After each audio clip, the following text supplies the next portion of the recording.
Psalm 100 from the Paleo-Hebrew Scriptures.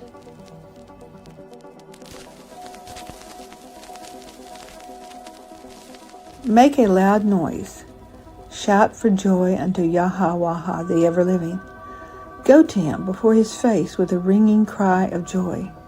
Know him intimately and completely, for he, Yahweh the ever-living, is El-Hayam. He has fashioned us, working by labor to produce us, and not we ourselves.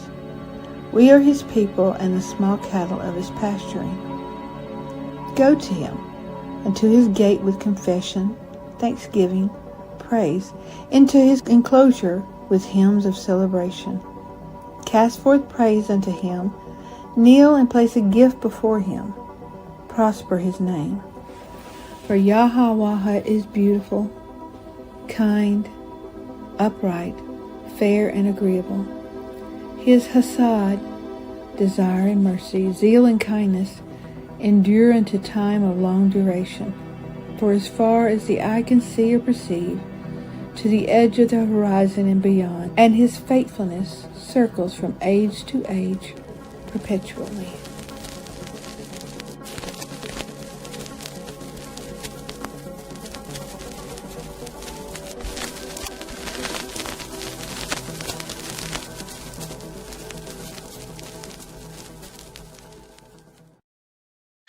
Well, shalom, everybody. Good morning, good afternoon, good evening, good night, wherever you are on this planet. I can say that because I know that this is the first time in, I think, the history of this channel that I have brought on an Australian. So I think now, today, officially, I'm covering every continent, maybe. I haven't done Antarctica yet. I haven't interviewed someone live from Antarctica, but we'll get there someday. With me today is Michael, Janet, or Jan, as she likes to be called, Bonnie, and Darla. They are Bible code researchers. They come from all over, and I'm going to let them introduce themselves. They've been at this for a very long time. I'm really excited that you are all here today to take us through what looks to be a magnificent presentation. So welcome, everybody. I'm going to let you guys all come on. Michael, you want to pop on first and just, or whoever wants to talk. I don't know if it was Bonnie or Darla or Janet. Just tell us about yourself, where we can find more information about you and what you're all about. Okay, I'll start first because I'm a customer of A Light Unto the Gentiles. I'm an author, and I do translations. So there were some books that I knew had Bible codes in them, and I just wanted to spice up a book that I was writing, the Book of Ruth. And so I contacted A Light Unto the Gentiles, and they presented some great Bible codes, I think, that really added to my publication. So that's where I'm coming from. I'm a customer. Hey, well, thank you for having us here, Noel, and thank you, Michael, for joining us. Michael's also a mathematician, so Bonnie has invited him because he shares a lot of science and helps us with that part. And we enjoy his fellowship and brotherhood with us. We've been in part of a Hebrew restoration ministry for several years now, and we're training up some of the new code searchers for the last several years. And Bonnie and Jeanette are doing codes with us for many years now. And we lost a dear sister who was involved in that book, the research that Michael was talking about in his book on Ruth. Our sister Terry was an avid lover of the codes and spent so many hours working on it. And we will be sharing one of her tables, but we are sadly missing somebody here amongst us that was one of our three main code searchers here. But Bonnie and Jeanette have done amazing codes work, and we'll be sharing some of that with you later on. And we're very thankful for them. I'm involved in the training of this code searching group and also Hebrew restoration. Coming from a Christian background, I learned about the Father's name and his restoration, and I started learning about the Torah. That was a big step in my journey, was learning how the Torah is for us even today. And so the code searchers come through and they learn Hebrew and they learn about keeping Yahuwah's commandments. Take it away, Bonnie or Jeanette.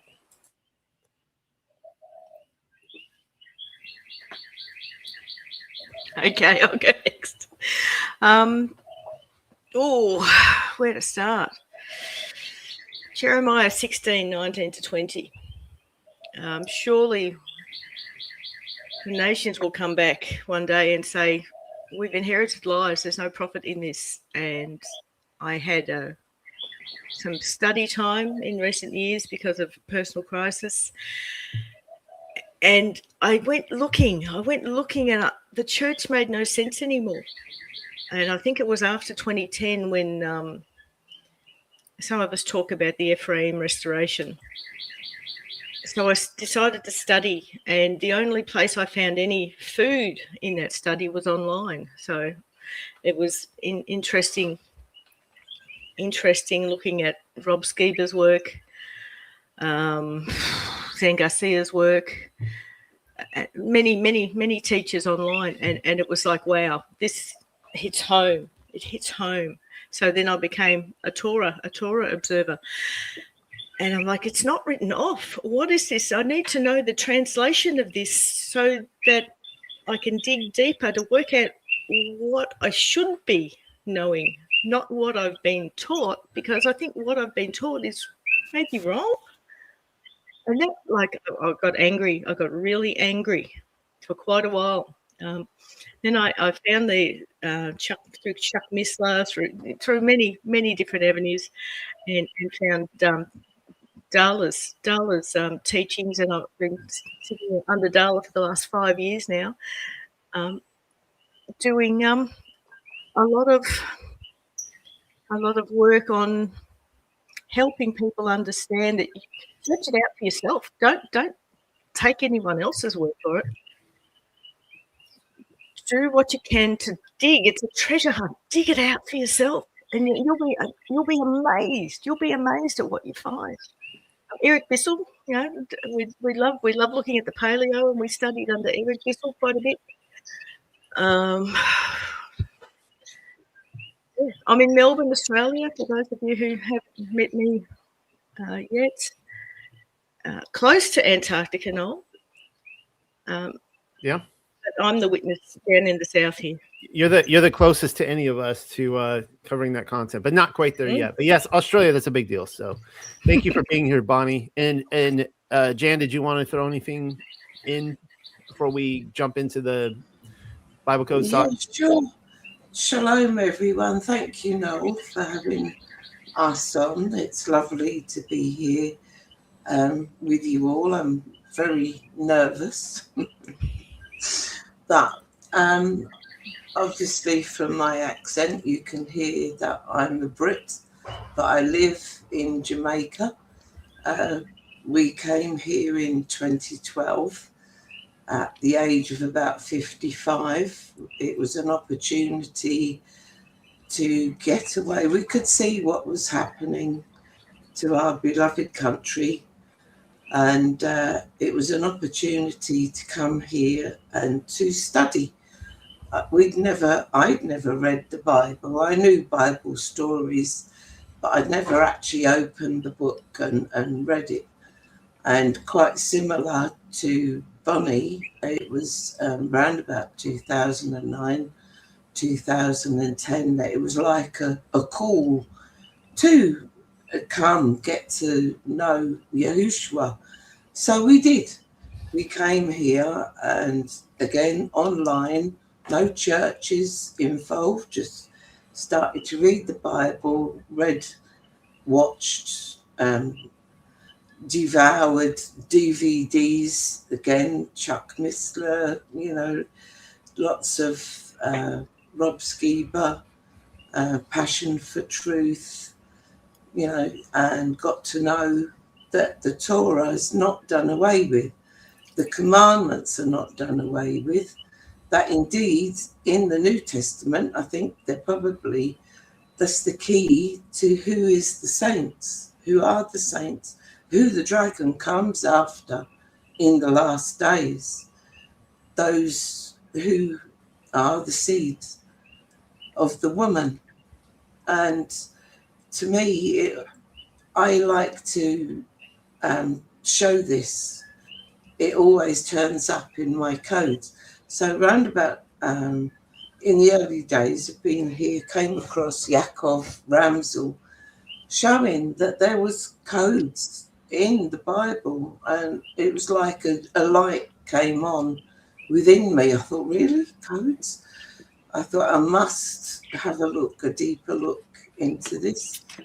And Yahuwah has baruched me, you could say, because I'm not very computer literate and my Hebrew is not so good, but my dear sisters help me around that. We have wonderful, deeper looks into the codes that I find, check the spellings are correct and that. But I have been blessed, baruched by finding wonderful, wonderful codes that only Yahushua could have revealed.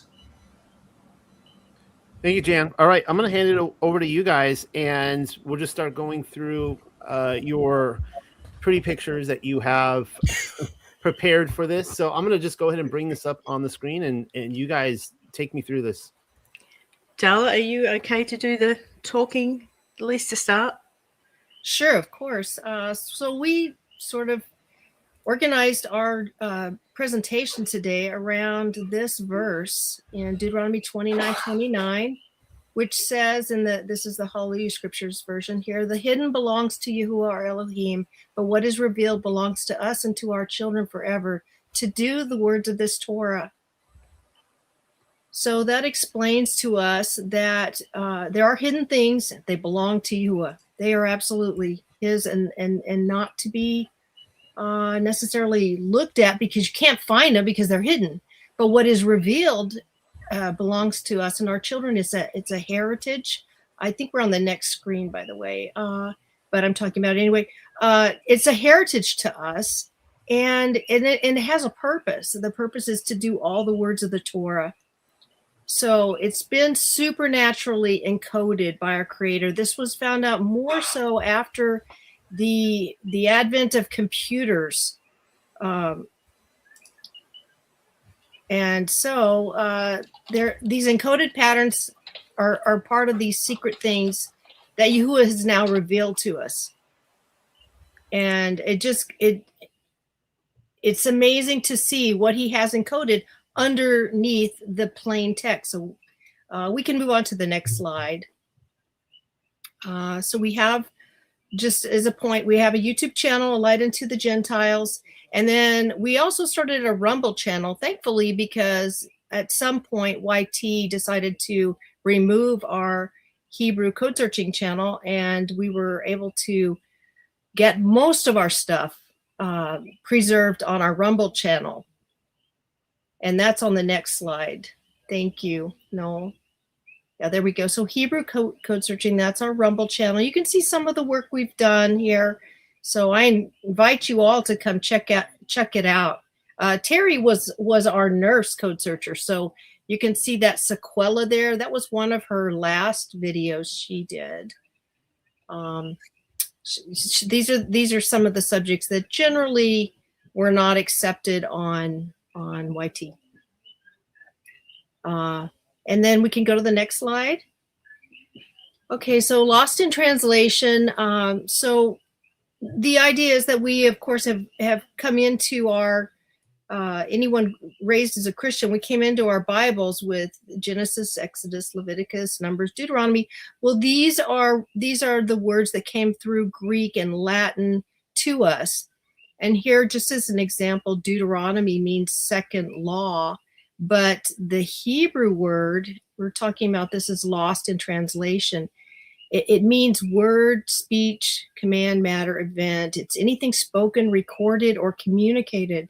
So it emphasizes in Hebrew the words and communications Moshe spoke and recorded for the people before entering the land. And they were the words of Yahuwah. They're part of our Creator's words to us. So it's really important to us that we go back and find out what is the meaning. What is the meaning of even the name of the book? And the name of the book in Hebrew is generally from the first phrase, the first little phrase at the beginning.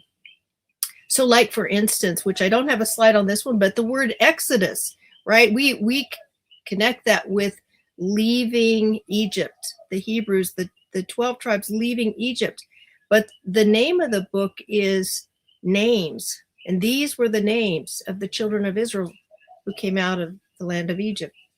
That's the gist of it. So it just has a different meaning. And so when we start looking deeper at what do words even mean in Hebrew, and that's really my love, is what do the words even mean? It's just so much deeper than what we've inherited in English. Okay, what does the next slide say? Here we go. Here's our purpose. We esteem Yahuwah, his word, and his son, Yahushua. And so it's not about curiosity. It's not about entertainment. It's not about looking into a crystal ball to see, who will my son marry, or, when is somebody going to die?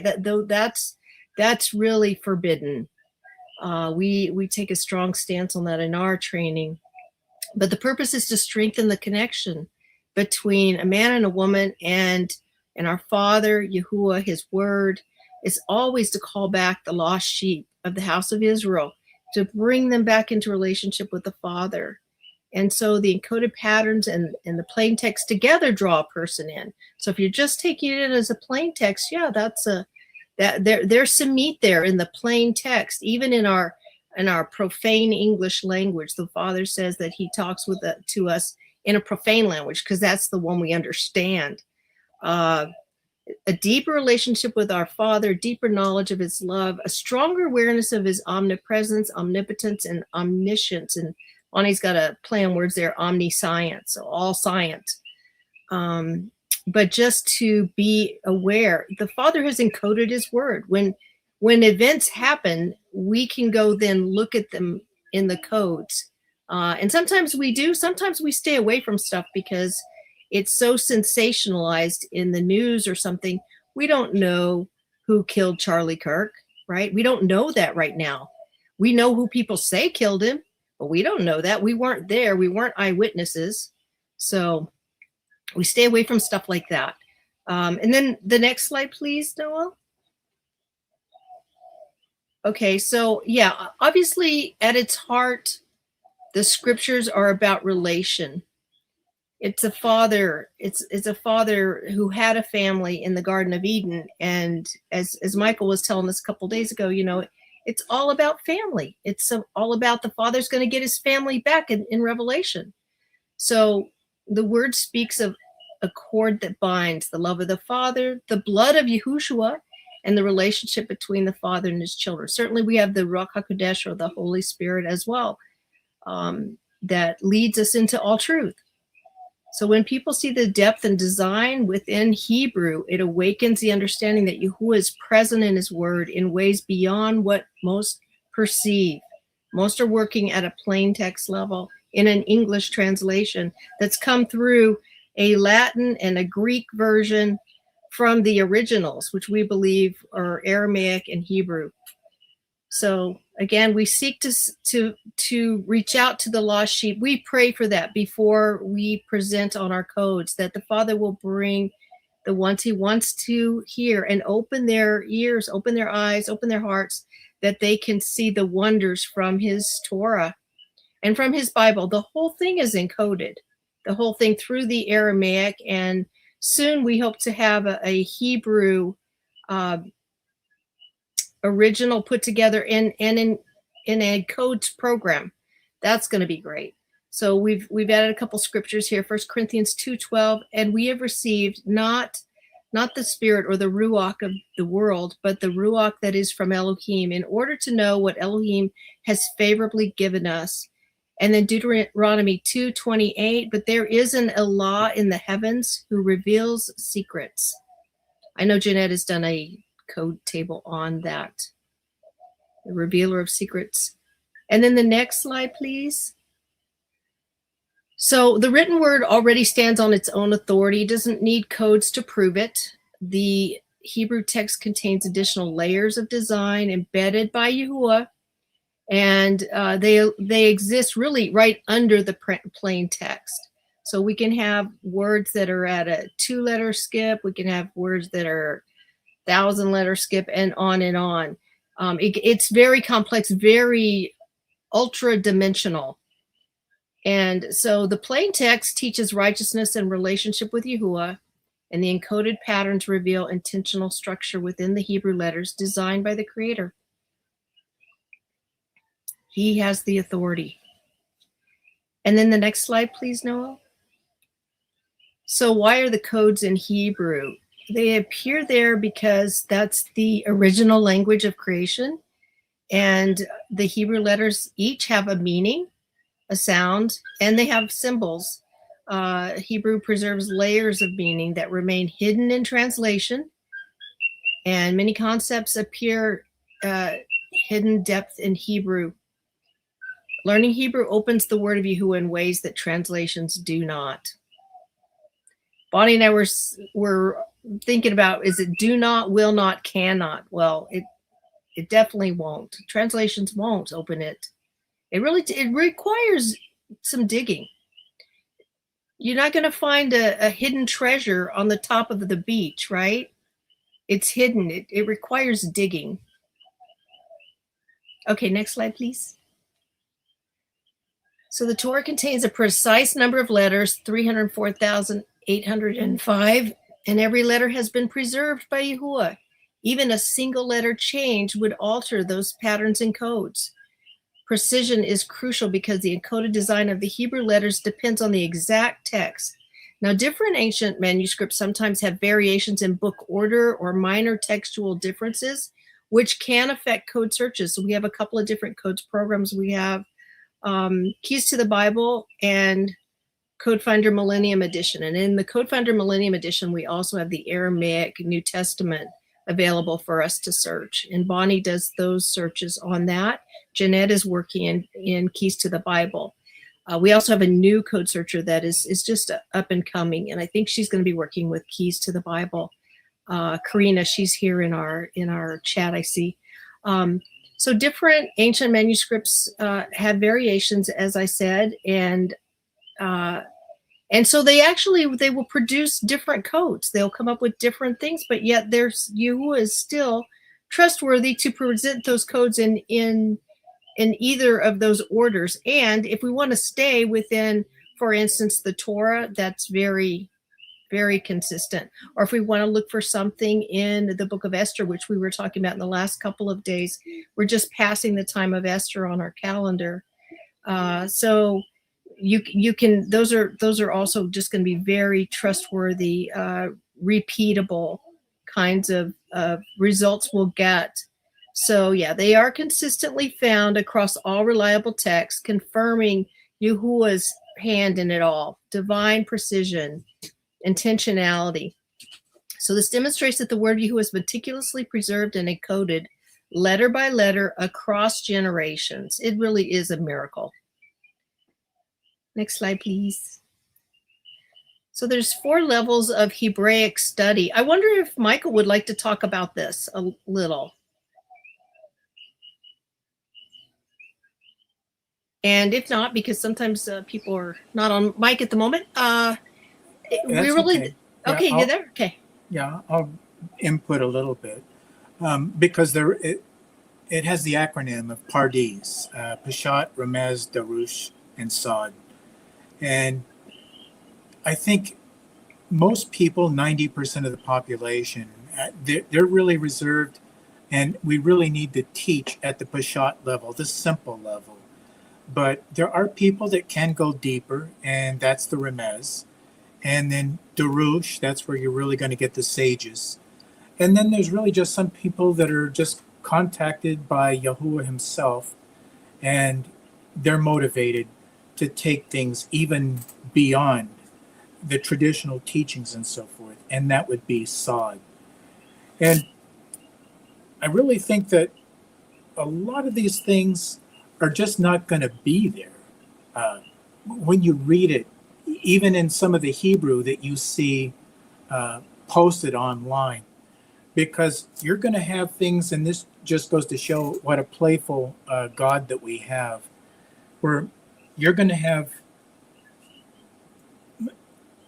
the laws of Safarot, like where a scribe has to make sure that like they do things that their forefathers did that nobody else will do, and it won't show up in any translation, and it won't show up in anything that is basically a publishable font. For example, Exodus 2:2 has a large tet where you have Yahweh speaking of the godly child addressing Moses. And that has to do with like the tet is also the number 9. And that's the bosom of a woman. And that's where she nurses a child.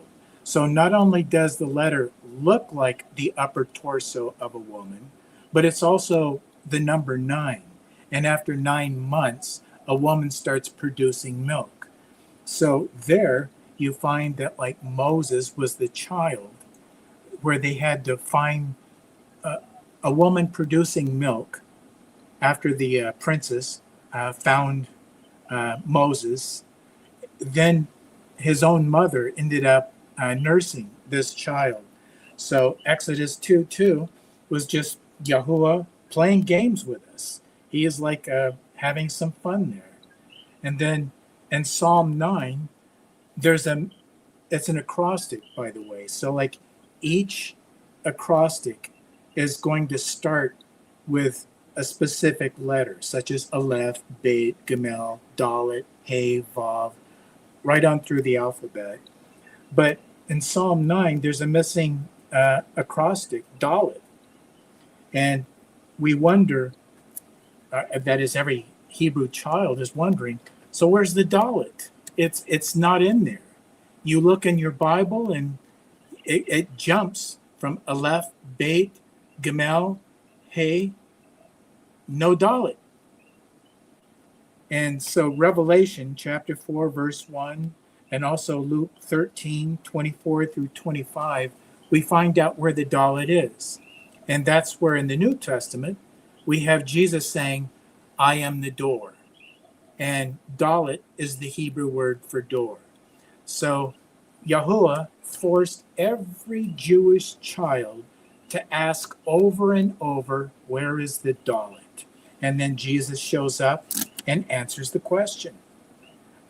Exodus, that's where Moses threw the tablets out of his hands. And there's a missing yod. Yod is also the number 10. 10 has to do with covenants. So when he threw the tablets and they broke, that was Yahuwah calling off the wedding.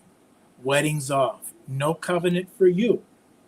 So it wasn't until later, after the Israelites repented and Moses had to recarve new 10 commandments, not written by the hand of Yahuwah this time.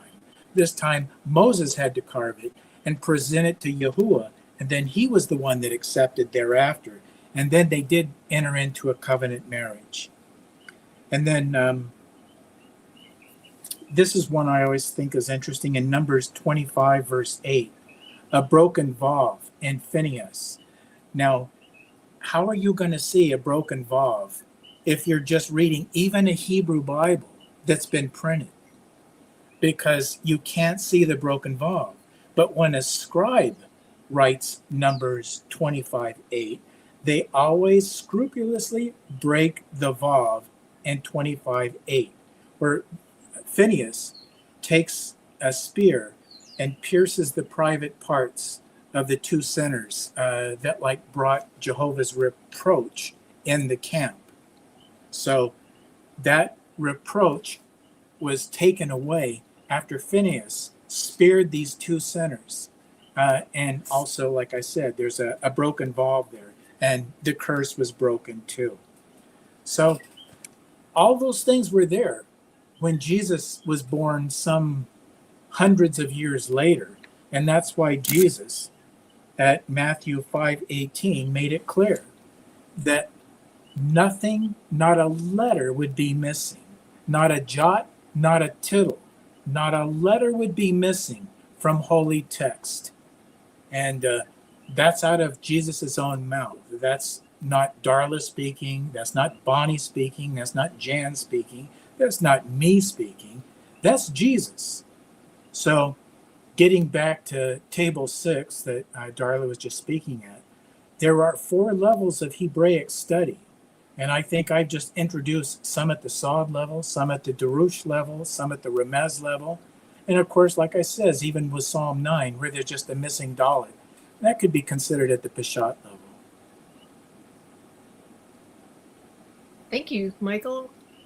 And also, Bonnie and I chose this picture because to me, it looked like it represents some of this here. This is, if you're not familiar with Ron Wyatt's work, he was involved in a lot of archaeology. And to make a long story short, they did a lot of digging. They ended up finding the Ark of the Covenant, and they found blood on the mercy seat. And that was right below where the Messiah was hanged on a tree. And so that the blood was able to drip down to the corner of the mercy seat. And that is, to me, is an image of this Peshat. You've got Yahushua on a execution stake there. That would have been seen as the plain level, the ground level at the time that this event happened. And then there was an earthquake. The ground opened up. Well, that would be a obviously there's hints and allusions with an earthquake and the darkness and all of that. What is happening? What's happening? And then the blood fell through the ground, and then it eventually ended up on the mercy seat. And then the Ark of the Covenant was discovered after deep digging and thousands of years later. So that's why I chose that picture. And then we can move on to the next. There we go. So then we're going to move on now to Abram, who became Abraham. And the book of Jubilees tells us that Yahuwah said, open his mouth and his ears that he may hear and speak with his mouth with the language that has been revealed. So here again is something that was hidden. It was secret. It was not shared, but then it's been revealed now. For it had ceased from the mouths of all the children of men from the day of the overthrow of Babel. And I opened his mouth and his ears and his lips, and I began to speak with him in Ivrit, Hebrew, in the tongue of the creation. And he took the Sepharim, the books, the scrolls of his fathers, and these were written in Ivrit. And he transcribed them, and he began from henceforth to study them. And I made known to him that which he could not understand. And he studied them during the 6 rainy months. So here's the Hebrew language in which the word was supernaturally encoded. And then the next slide, please. This is a book called The Origin of Speeches by Isaac Moseson, and he talks about the original language, the Edenic language. I believe that's what he calls it, the Edenic language. And in the book, it's been a long time since I've looked at this book, and I learned about this book from Eric Bissell of Erictology, who teaches Paleo-Hebrew. But it seems like it would talk about when the languages were changed or confounded at the Tower of Babel, that different consonants would change to others. For instance, in Hawaii, we know that the name Kavika is the name David, and it's spelled with a W. So David, which we know in English is Dawid in Hebrew, well, that's the word Kavika, but in Hawaiian, they spell Kavika with a W, not a V. So they say Hawaii. They don't say Hawaii, even though we spell it with a W. And we say Hawaii, but the Hawaiians here, they say Hawaii. So that V and W, we see that kind of work in the German language with that letter, the V pronunciation for the W letter. So just different things that have different roots that the languages have gone, and over the years, over the centuries. English, I understand, is just so far down from the original. Like we're really far down, and yet most people know English. So much is lost in translation. It's flattened. The meanings of words are flattened. We miss in English, in our English in scriptures, we miss the word plays that are there in Hebrew, shared roots from within the same phrase or within the same verse. We miss those things. There's layered meanings. There's so many meanings per word, and depends on the context, but definitely play on words is there. Okay, and then we can move on to the next slide. Thank you. And so we have an example of the meaning that we miss that I just recently learned. And I love the Hebrew. I'm inspired by Yahuwah's word, because this word nadad, it talks about the sovereign sleep fled from him. I think this is in Esther 6, verse 1. And so this word is really a movement away from stability. And it suggested that even in Bible Hub, in their lexicon, they suggest that when this word is used, waters, peoples, sovereigns, kings, those things are moving to bring about the will of Yahuwah. So I thought that was just sort of goosebumpy creating for me. But it's this whole idea of he lost his sleep. And it was going to be the very next morning that Haman brought before the king, the sovereign, to ask him to pronounce the execution of Mordecai. But because the king was not able to sleep that night, he has the chronicles of events that have happened and been documented, brought in before him and read to him, because he can't sleep. He's got this insomnia. And he realizes that Mordecai had saved his life, but he'd never been rewarded. So the next morning, the sovereign is not going about business as usual. He's got on his mind, how am I going to reward this guy? This happened a few years ago, and he was never rewarded. So that's what he's got on his mind. Meanwhile, Haman's coming in trying to ask for the same guy's execution pronouncement. So the whole reversal of the people happens in this book without the name of Yahuwah mentioned, but it is encoded. And this is a different kind of code than we are usually working with the equidistant letter skip. This one was the first letter of each of 4 words, consecutive. Have Yahuwah's name going forward twice in the book of Esther, and occurring in the backward order the other 2 times. And the sages believe it means one thing when it's going forward and another when it's going backward. But just that when people can speak Hebrew and read it, they can pick up some of those things that we're not picking up. And this is obviously below the Peshat level when they're looking at it that closely in the Hebrew. But the whole nation, the whole Jewish nation was saved because of this one verse. And it's in a chiastic structure, which is in Hebrew, it's like a ABCD CBA, so that the A's sort of parallel the B's, the C's, but they point to the D verse or the D theme. And this D theme in this particular, and I'm just using ABCD as like 4, but it could be like up to 8 or more. But this main, they all sort of point to this one point, and that's in Exodus 6:1, when the king's sleep fled from him.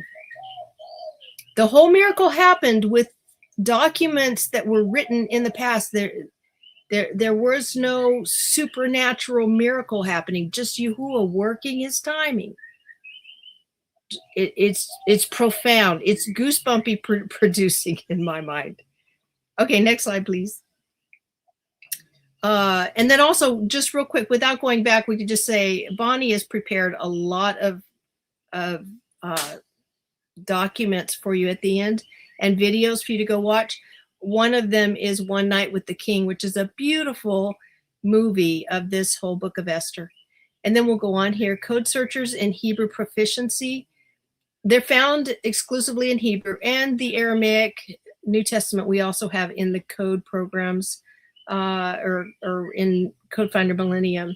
It is the language of creation and the language in which the Torah was supernaturally encoded. For this reason, it's essential for code searchers to advance in their study of Hebrew. Knowledge of roots, letters, vowel points, and grammar enables accurate identification of words, meanings, and connections. The proficiency ensures truthful, precise, and reverent work, honoring Yahuwah and his word. And also, it's not optional. And part of our continuing study actually happens during our checking of the tables before they go out publicly. We have the opportunity to dig in, check the Hebrew words for their spelling, their meaning, and a lot of times we find words that, oops, it doesn't mean that, but it does mean this, and that's even deeper and more profound. That happens probably every time. Yes, there's always a serendipitous aspect to it, isn't there? It's like you're looking for something, but hey, I've got this, but why is that there? And maybe it's meant to be there, and there's another whole reason, and I wasn't even looking for it.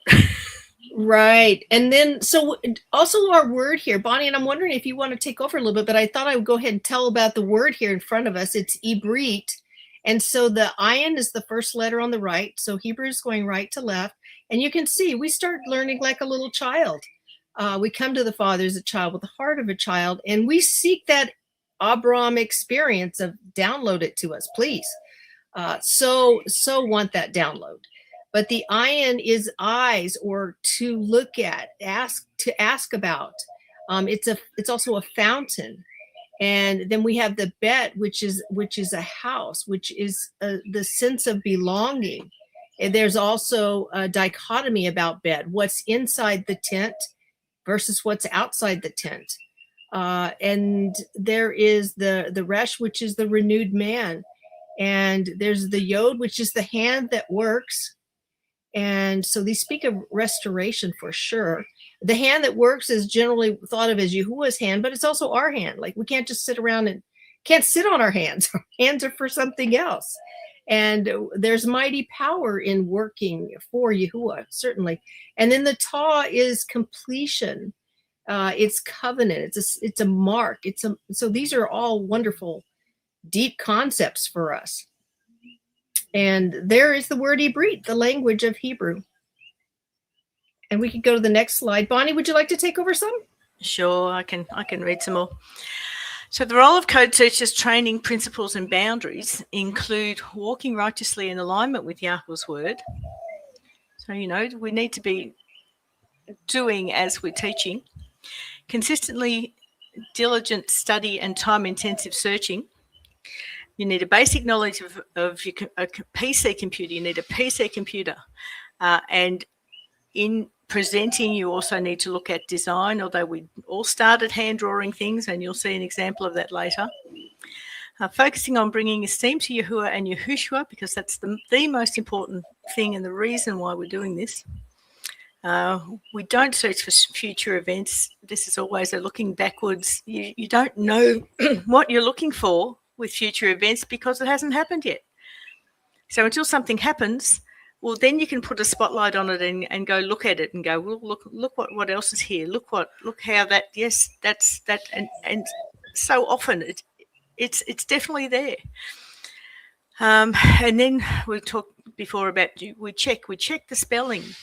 We're Hebrew as a second language, so it's like it's not on the tip of our tongue, all these things, more so than like maybe Michael would be. So we need to know the meanings, and we need to know that it's truthful. And any time that you're subjected to checking, it's like you've got to have humility because it can be intensive. And then once you get onto the presenting stage, whether it's writing a paper or doing a presentation on social media, you need to be responsible about that. Next slide, please. Yes, we put this one in. It's a beautiful, this is the one that came to me, was like, open my eyes that I might see wonders from your Torah. And that's from Psalms 119, verse 18. This is, we're going next into the history module of this presentation. I don't know how we're going now. It's so deep, this topic, that I don't want to lose anyone. Just sit and soak it in. But this, I do believe this is going to be our work that needs rewatching over and over. So next slide, please. And maybe Michael can help me with the history because he was there. And he knows some of these people personally.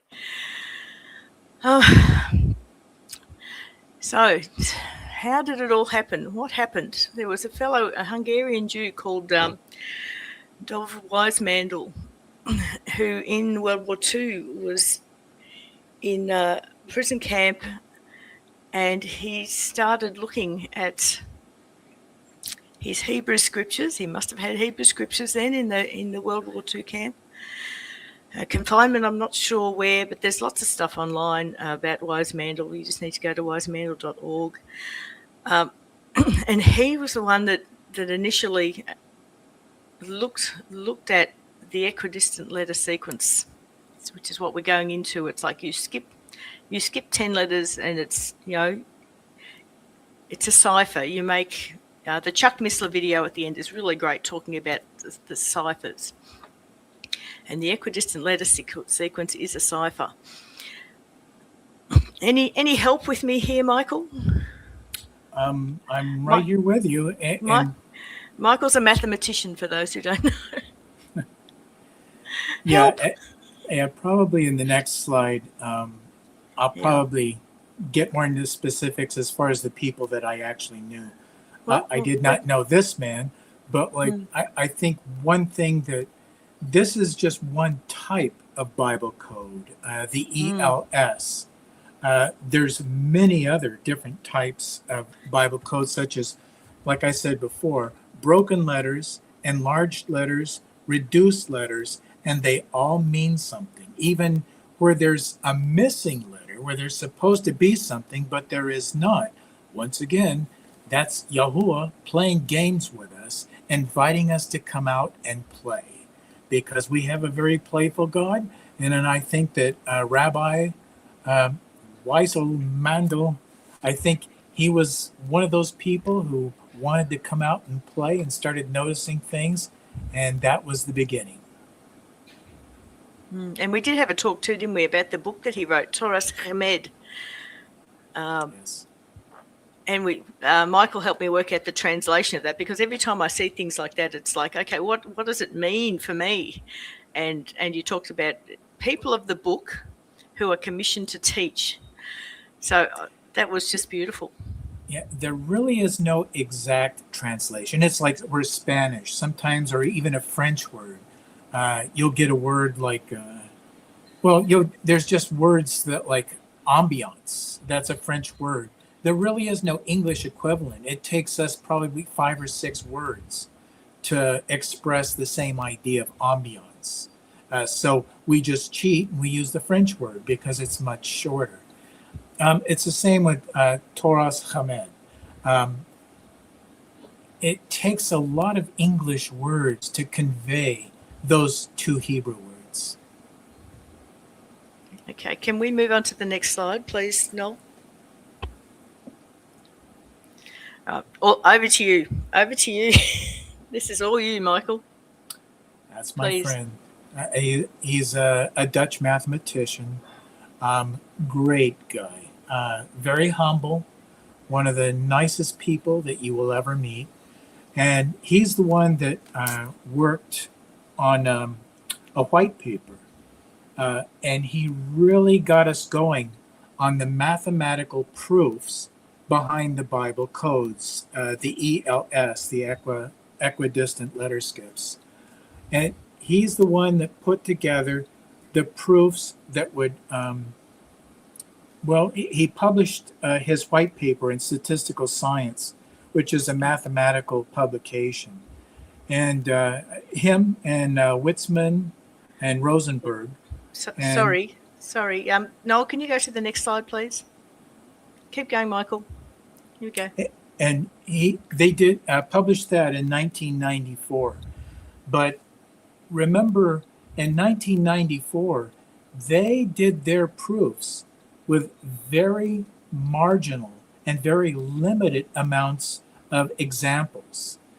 Today, we have a boatload of Bible code tables to work from. We have far exceeded what they did. But from the very few examples that they provided, which was really just names of famous rabbis. They put that together and presented it in statistical science, and that was enough to convince mathematicians who probably didn't give one whit about famous rabbis, but the logic and the mathematics held up. And that was really the beginning in 1994 of our launch into proof for Bible codes. Yeah. And that was where Chuck Missler, looked at it. There was the fellow Ed Sherman, who I've got a link at the back of in the research links there. Ed Sherman actually tried to debunk it, and then ended up going, I can't disprove this. This is what was the quote? I'm dumbfounded, or something like that. It was. Yeah. Next slide, please, Noel. Okay. So now that we have computers, we search for coded terms via ELS mechanically, which is where the knowledge of a little bit of hands-on knowledge with a PC comes in handy. You don't have to be a computer programmer. I'm certainly not. I'm a user, and if I can work this out, anybody can. Next slide, please. So, what is it? How does it work? Imagine a string or a ribbon of text wrapped on a cylinder. So, looking here at my diagram, I've got Genesis 1:1. In the beginning, Yahweh created the heavens and the earth. So, does that make sense to people? I've put English on one side. You can imagine the other English on the back of the image there, and I've got Hebrew there on the front. Thank you, Michael. I might add one thing, because this is a great example of where Bible code starts, starting right there in Genesis 1:1. But also, in addition to that, Genesis 1:1 has a litany of sevens. The Genesis 1:1 is 7 words. And then you can multiply from there, just a multiplicity of sevens. And of course, 7 is a messianic number. So right there in the very first verse of the Bible, we have an introduction to a future Messiah, Yeshua. Fantastic. And look, if you really want, if you think this is deep, go and have a look at the Meru Foundation, MERU. What's that fellow's name? He's passed away now, but he's got the whole, Stan Tenen. Yeah, Stan Tenen. If just Genesis 1:1, and it is mind blowing. Yeah, I didn't think of that until just now. Okay, next slide, please. Okay, so when you're searching code, you need an access term. In that research paper from 1994, they actually talk about between 5 and 8 letters is where you should start. And that's either then you need a list. You need a list. You start with an idea of something to search that you're interested in or you want to search out, and then we look for search terms. So the a priori terms are the things you've thought of before you start, and the post priori terms are the things you find later. Next slide, please. So we start with an access term, which is something revealed or chosen to build the data set, and then it'll usually be vertical and in the center of your matrix, but not always. Sometimes things are wrapping and that can do your head in, but it's okay. We can work that out. Next slide. Okay, so now imagine a window. So you've got your access term, and then you find you have a window, and you can zoom in and zoom out depending on what you find. But the best codes are clustered around the access term. So then we call this the matrix. That's where the location you're going to be working on. And I love it. The Dala talks about when we've found the location. I don't know if you wanted to jump in, Dala. I need a drink of water, I think. You're actually getting a stack of scripture that has never been looked at in that way ever by anyone. This is why the Bible Codes has it has no ceiling. It goes on forever and ever, and every time you look something up, it is unique. And unless you're doing a recreation, and we do those sometimes, we look at what else we can find in somebody else's work. Yep, next slide. Bonnie, Oh, yep, go. Yeah, grab your drink of water, and I'll just say that what I love to see is that these scriptures, whenever an access term is found, these scriptures that are brought up, they may be in several different books, and they may have never been brought together before. And so the code searcher can sit there and look through each and every scripture and see how they kind of mesh together and bring about one subject that the codes may be talking about. And I just love that. And actually, even when our code searchers look for an access term, that term may never have been looked up before in the codes. So there's lots of firsts available to both the code searcher and the Yahuwah who's doing the revealing on a table by table, matrix by matrix way, as each of the code searchers looks up their table or their subject that they want to know. And sometimes they look them up and there's several, maybe there's 7 or 8 places where that access term shows up. And I know I've watched Bonnie many times go through in just live searches in our class, and she'll kind of look at where are the other terms that she's looking up. So if A term is there, then B, C, and D are this close to the A, the access term. And so she chooses her table that way. Sometimes it's about the number of the skip. And I know Jeanette will talk about how important the skip is to her as well. Bonnie, you back? I am, yes. Great. I think we're ready for the next slide then. Thank you.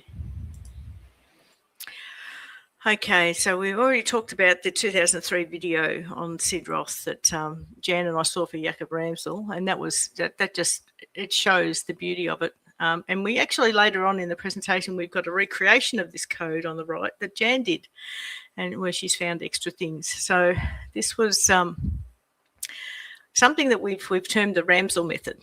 So if you've got terms that you find and the plain text marries up with the terms, that's what we call the Ramzel method. Yeah, and Jacob Ramzel has passed now, but this is it came to the wider Christian Bible code searching came to the wider Christian audience after that.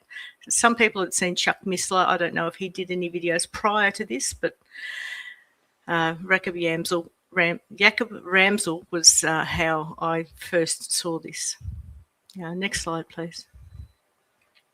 So this is another example of a Bible code, and the link to the video for this is in the resource links.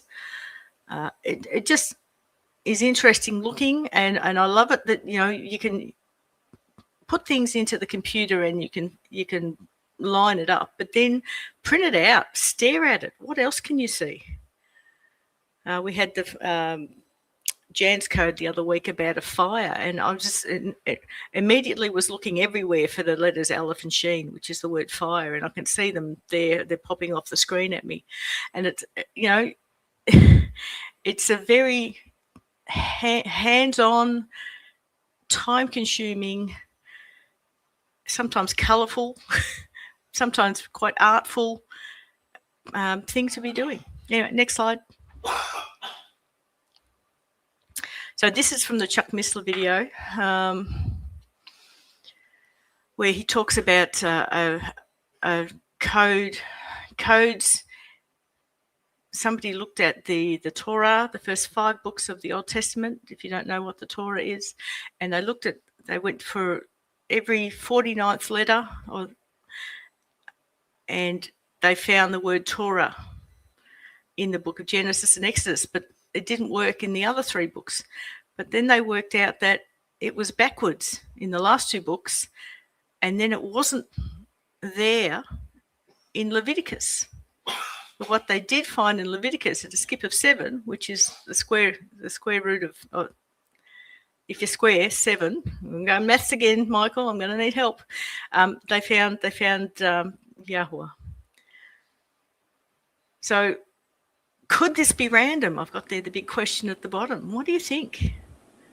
Michael, help me with the math here, please. Yeah, as a matter of fact, that's really at the heart of everything is statistics. And that's why they published in statistical science, because the statistics from what they had, and it's nothing like what's presented here, and it's nothing like the tables that you're about to present, but just on the very thin examples that they provided, the statistical odds was so overwhelming that it was just undeniable. It was just irrefutable, but it's statistics. Yeah. And Chuck Missler talks about cryptography. I didn't realise that I was, and I explain it as archaeology without the gardening. You're digging, you are digging and digging, but you're digging through data for secrets, treasures. Yeah, actually, I think cryptology is yet another way to look at things. Like I said, there's enlarged letters, there's broken letters, there's missing letters. And in this case, like they just take one Torah in the 5 books to show that like Torah is always pointing to Yahuwah. Yeah. And that is just a little narrative that we have in front of us. But whenever you bring in people that are cryptologists, in World War II, their entire job was to hide messages, encode messages that other people could decipher. And I think that that's really where Chuck Missler became aware, wait a minute, if I'm doing this to communicate secretly with American soldiers, then what in the world is going on in Holy Text where Yahuwah is trying to communicate with us? Absolutely. Yeah, and all that is detailed in that video on Chuck Missler in the resources. So, yeah, next slide, please. Okay, so this is another one. Matthew Glazerson is a fellow we look at his a rabbi, a Jewish rabbi. We look at his codes quite a bit, and sometimes try and create them because he'll never put Yeshua in anything, but we do. And this was a video from Richard Shaw, who's now passed away. But we were talking before, weren't we, Michael, about look, we're all he's got. All these people, they're passing away. The software's getting old, and it's like, what do we? At the end, I asked the question, what about the future? Anyway, next slide, please. So there's three codes here on Trump, which were done back when he first became president. You can just flick through them. It's okay. I want to get to our stuff. You can pause on this if you want to have a look at it, but the video links are there at the end. So next one, yeah. Okay, here we go. Do you want to see something that Jan and I have done? Okay. Next slide, please. So when you start, expect to be messy, but as Michael was saying to me the other day, it's still data. It's still there. It just looks like a dog's breakfast. And that's okay. I still did it. Now we're working in Canva and just loving it, although it feels like brain surgery at times with the fine motor skills required. Next slide, please. And depending on your topic, I've written up the top there. Some topics are just extra tough to sit with, but you get to see the Father's heart. And this is one that I found that was in a skip. Our dearly beloved Terry, she did one on Roe v. Wade, and it's over in Rumble. We couldn't post these on YouTube at the time. If you can imagine the left-hand column sitting on top of the right-hand column, the grey columns, that's what the table looks like. I had to chop it in half so I could actually present it. But it was like such a, it was depressing to look at. It brought me to my knees looking at what have we done? What have we done? What does our Creator think about it? it was quite a heavy one to do. And yeah, those ones just have to go to another platform. Next slide. Again, current events are fun, aren't they? This is just a basic look at.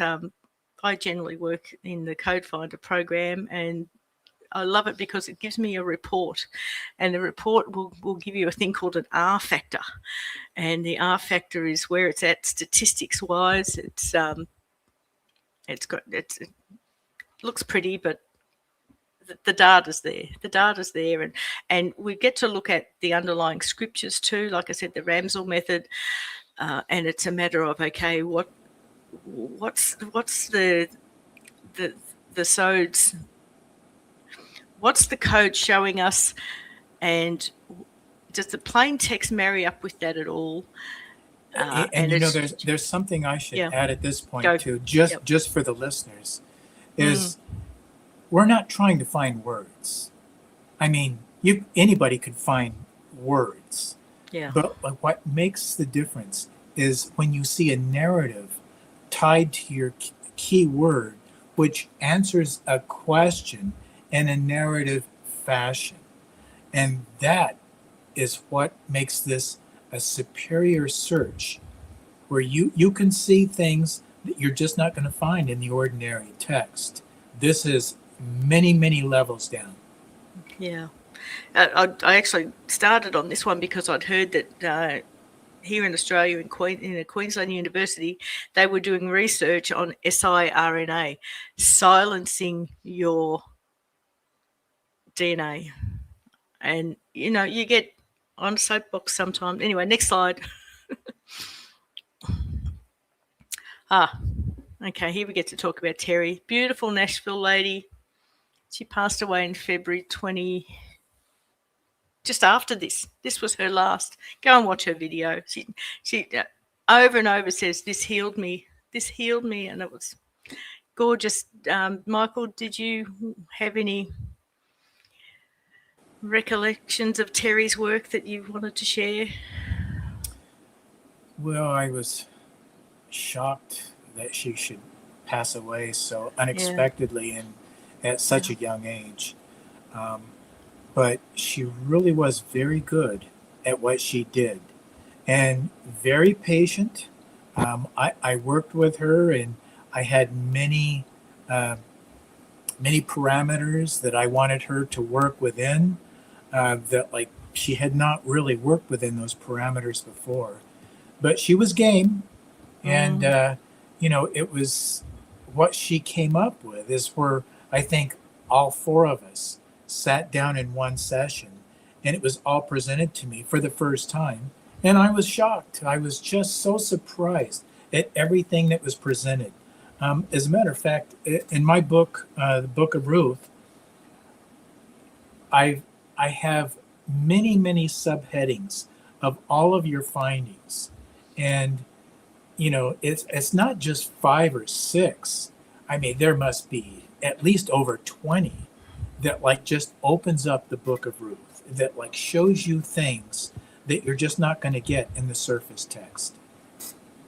Yeah, Michael gave us a challenge. This was 3 years ago. Michael gave us a challenge, and we immediately went and read together the Book of Ruth and pulled it apart, and it was just fantastic. The videos are on the link on Michael's page later on. So next slide, please.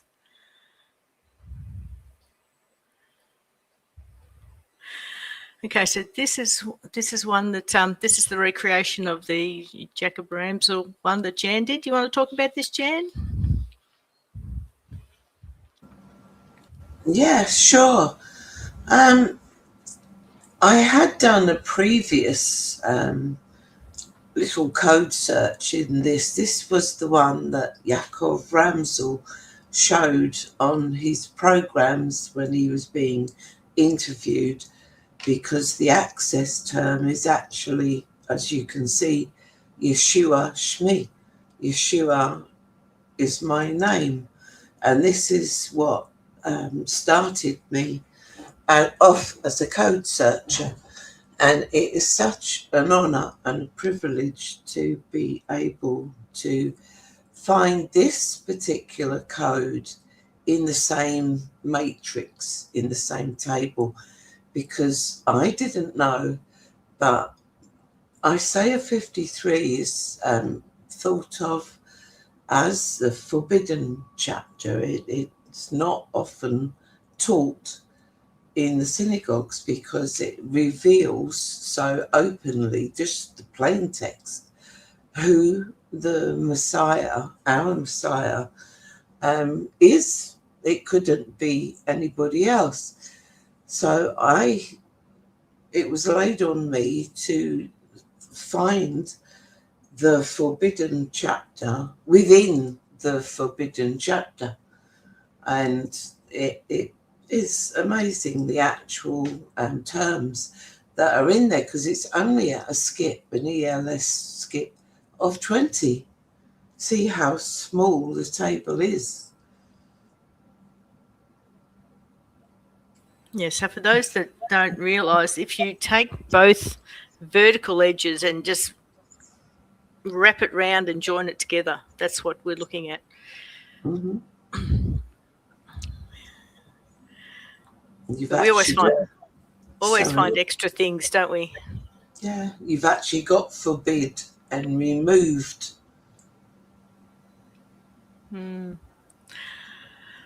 Okay, next slide, please. There's another one that I did that had to go to Rumble. Next slide, please. Okay, Jan, do you want to have a talk about this? This is a recent one. It is, yes. I managed to find, well, it was revealed to me, the way, well, not the way, truth, life is the actual access term. So that is like the key into this matrix. So everything to do with way, truth, life, as I was impressed upon to look for. I don't know if you can see the actual terms that are around the table, all to do with where I've put stars. You'll have to watch it on. The videos over on our channel. Watch the video. Yeah, where I put the stars, those words go together. But looking into the actual value of the skip in the Strongs also gives you another code, if you like. This particular skip of 4,503 is present, gift, offering, tribute. And sometimes when you've annotated the table, you find you actually get an aleph and a tar will show up as the coloured lines when it's all put together. And it just goes on and on. Has been so wonderful and deep, and obviously divinely inspired, because I could never find this without the Ruach HaKodesh. And then when it's all put together, it's revelation upon revelation, isn't it, in class? Absolutely. Blows us away. Yeah. Next slide, please, Noel. Talking about revelation, this was the best one, wasn't it? Talk about, we talked about not, we don't search for the future, but tell the story about this one, and you've just got to go and watch our video on the channel on this. Yeah, this is about my daughter, my husband, my daughter. Briefly, I felt to do a table on her for her birthday, but I sent it. She still lives in England. I posted it to her, and she had it months earlier than her actual birthday. And in September last year, her apartment caught fire. The whole block of apartments caught fire. There's about 6 or 8 apartments in the block, and the whole place was destroyed, but she was safe. Her apartment was not destroyed. There was no fire. There was no water damage. When the fireman said, "What can I get you out of your apartment?" Because she was just in her nightdress and dressing gown, she said, "My Bible, please." And I wonder what the conversation was like in the fire station that night, because she has put Yahuwah's name above her door, as have I. And it was like his protection was over her. But if you want to know, see the presentation, watch it on YouTube, because we found words after the event of, as Bonnie mentioned before, fire and 4 women. They were rescued. 2 had to be taken to hospital, and if you can see there, just the ones with the hearts on, it says, "By your name, the doorway and above." So your name above the doorway. And I looked for that after the event because it seemed more relevant. So Yahuwah is speaking to us. He's calling the lost sheep in this particular way, and it's just awesome. What an awesome Father we serve. Okay. Any further comments? Because we're moving on to the toroidal codes next. If you haven't had enough mind blowing yet. Whew. I was gifted a book, and 3-4 weeks ago, Darla came to me and she goes, "Oh, I remember you had that book. Can we look up something in the Aramaic?" And I picked up this book, and we looked at the introduction, and there was this example of a Bible code, and I'm like, "What? I've had this book for 4 years and not done this exercise, not looked at this." So the toroidal code is where you select the text you want, and then you have it wrap around itself on and on and on and on in infinity. It just gives you so much more scope for finding things. And again, another author or publisher that I've tried to contact, would love to sort of get in his brain about what he's doing. Same as the Codefinder or the Keys developers.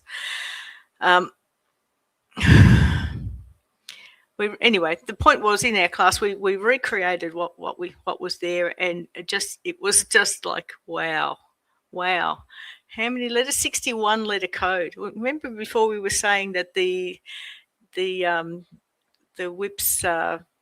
RIPS paper from Scientific Statistics was they were looking for 5 to 8 letter access terms. This one is 61. Yeah, and 5 to 8 was sufficient for proof. Yes, yeah. So I don't know if you can see the bottom there. The R factor on this is 66.9 something. What does that mean in terms of a number, Michael? That's just off the chart. There's no word for it. It's off the chart. Yeah. Yeah. Now I've linked a PDF of the Aramaic English interlinear at the end of this as well for people who are interested to go and look at it. And then it's like we found other things as well, and it was just you just keep digging. It's a treasure hunt. It's a profound treasure hunt.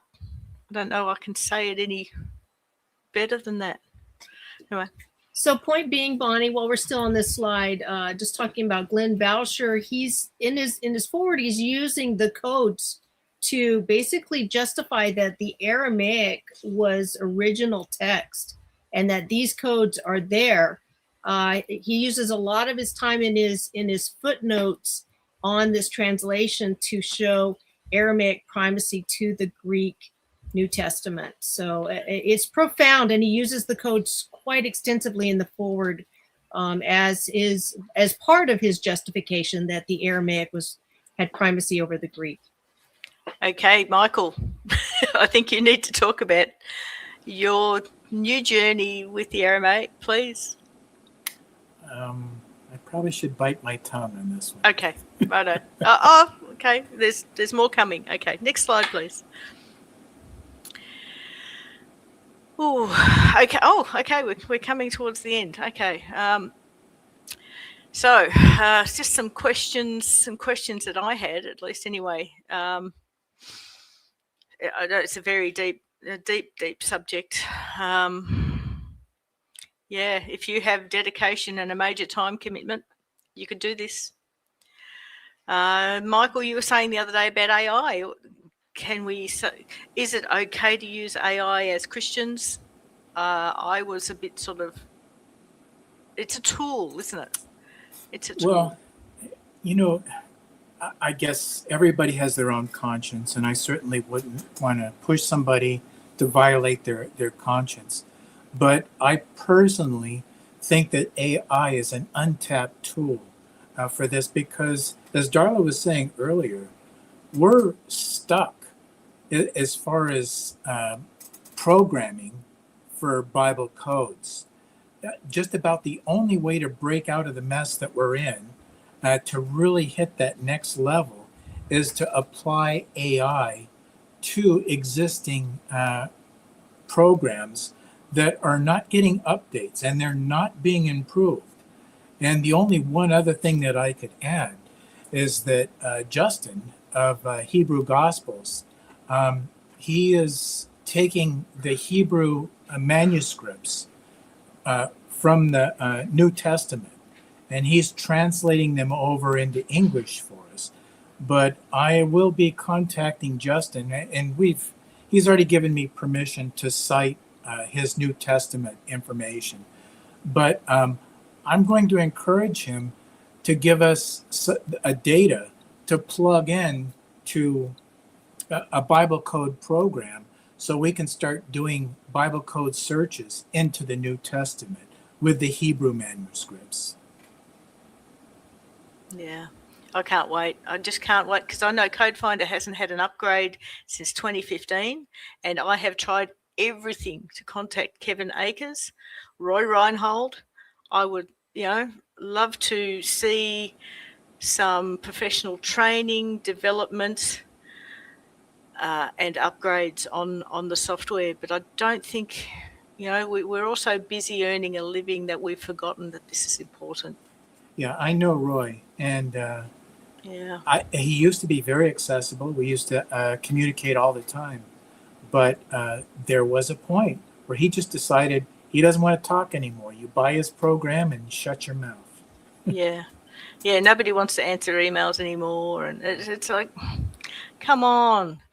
This is, and thank you, Michael, for being here, because it just, I knew, we don't realize how special what we do is. Well, we do, but there's no wider application. There's no income in it for us. We're doing this purely as volunteers, trying to get Yahweh's word out there to people and the wonder of his language. Let me stop you there. As an author, I encourage other serious translators and serious authors dealing with holy text. I encourage them to hire a light unto the Gentiles and put you guys to work. I mean, you can absolutely enrich a book that someone's working on and make it much more interesting and much more marketable. So you may not be getting rewarded right now, but I encourage all serious authors to contact you and pay through the nose. Oh dear. Look, I've got that scripture there at the end, Proverbs 25:2, and it's a pertinent one for what we do. It is the esteem of Elohim to hide a matter, and the esteem of sovereigns to search out a matter. So I love that. So the next couple of slides are just contact information for Michael and for Darla. And that one. And thank you to Noel for putting up with us today. All esteem to Yahuwah. in this. So there you go. There's Michael's contact information, and your email is all we needed on that, please, Michael. Oh, you're muted. Your mic, your mic. You're muted. Go. Oh, I'm sorry. benzahabe@gmail.com. Okay. And there's the links at the bottom there if you want to go and have a look at us working with Michael on his book. And Darla's a California girl who lives in Hawaii. And Jan and I have had the greatest pleasure working with Darla the last 5 years. It has been an honour and a privilege to serve somebody so dedicated to teaching Torah, Couldn't do the it without language. you. No, we couldn't. We could not. She's a gifted teacher, absolutely. Mm-hmm. Thank you kindly, sisters. So Yes. there's the contact details, and you can just pause that. So just if you want to just flick through the next few pages, I'm happy. We'll release this for everyone, so you've got live links for all the research. All the research bits. So there's 3 pages of that if you just want to flick through that and turn it off. Yep. And that's it. Oh, put the camera back on. So, any questions from the chat? Or Noel, I want to hear Noel. How did you go? Yeah, that was something, and I'm wondering if this is a thing because I'm not as you know, Bonnie, I'm not a KJV only guy, but my understanding is that there are KJV people out there who use Bible codes. What are you guys' thoughts on that? I'm asking out of total ignorance, by the way. I don't know if I'm hitting a sore spot or anything. I know I did one code in English back a few years back, and it was just to show the wonder of it. Was look, if I could find the recording, it'd be amazing. But it was just the Father wants to play, as Michael said. It was like it was like a telephone call. It was like, hello. I'm like, what? He'll show up for you in the strangest ways, in the strangest places, to show that you're important to him. So we need to make him important to us. Well, I'll add one more thing too regarding KJV only, or actually any other language other than Hebrew. If they think they have something, let them produce in statistical science. They won't do it because they won't have the stats and it won't work. Okay, so I mean that answers my question. I was kind of curious because I've heard rumors out there. I didn't start out, talking about how, and I was telling you guys before I went live that, or maybe I did. I forget now. But back in the 90s, early 2000s was, when I started looking into the Bible codes back then. And I know like Don in the audience did the same thing. It was Chuck Missler. I mean, he was the man. We all miss him. He was an incredible guy. He got us all interested in it.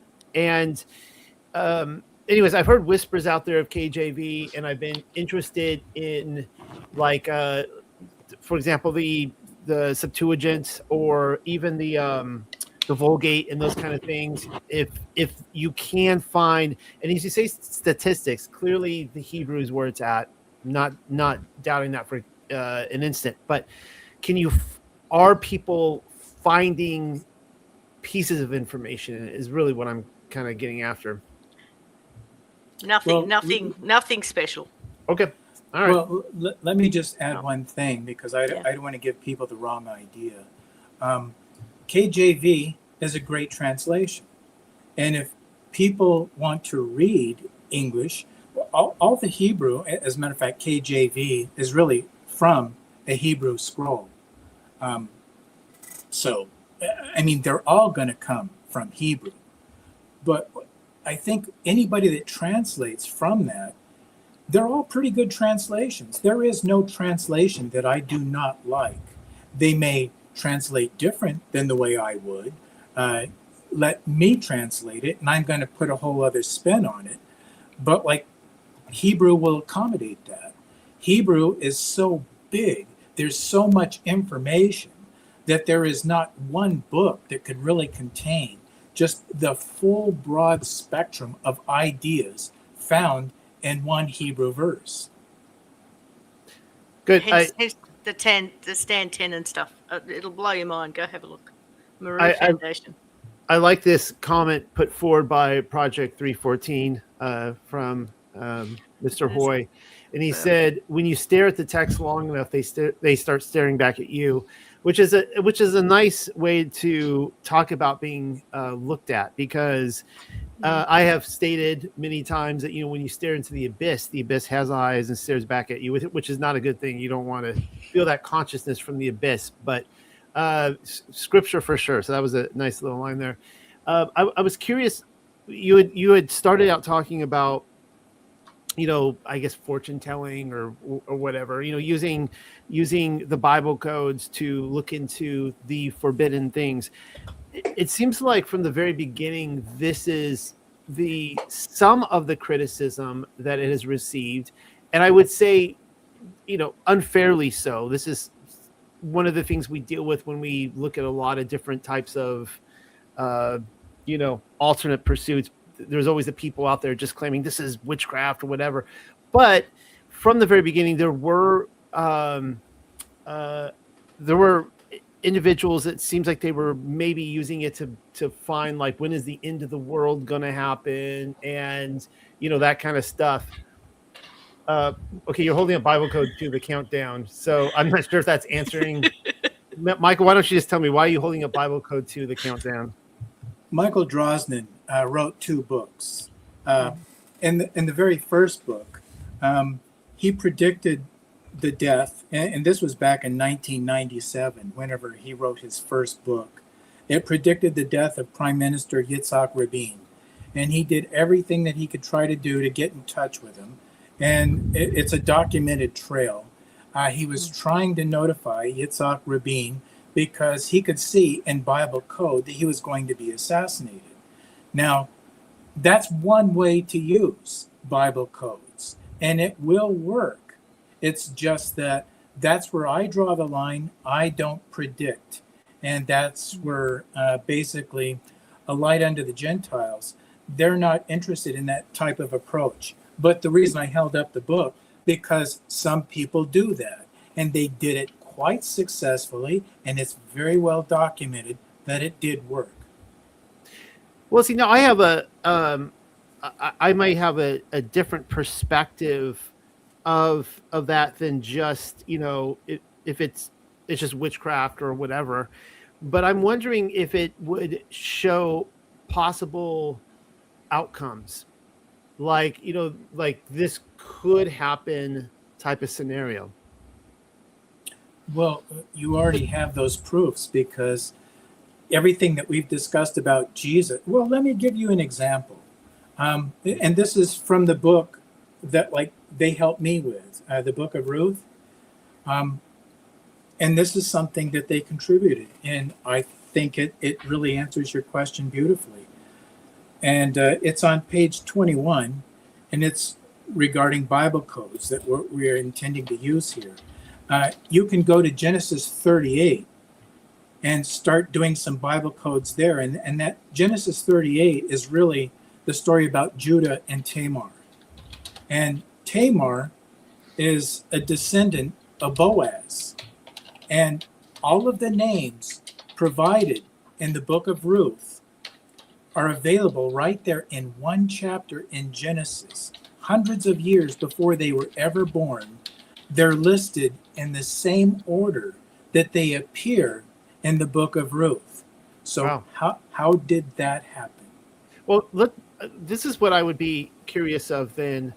If anyone here has anything that you can think of, you guys brought up, like Charlie Kirk at the beginning, and you guys had me rush through the Trump ones, which I was actually really interested to hear what you guys had on Trump.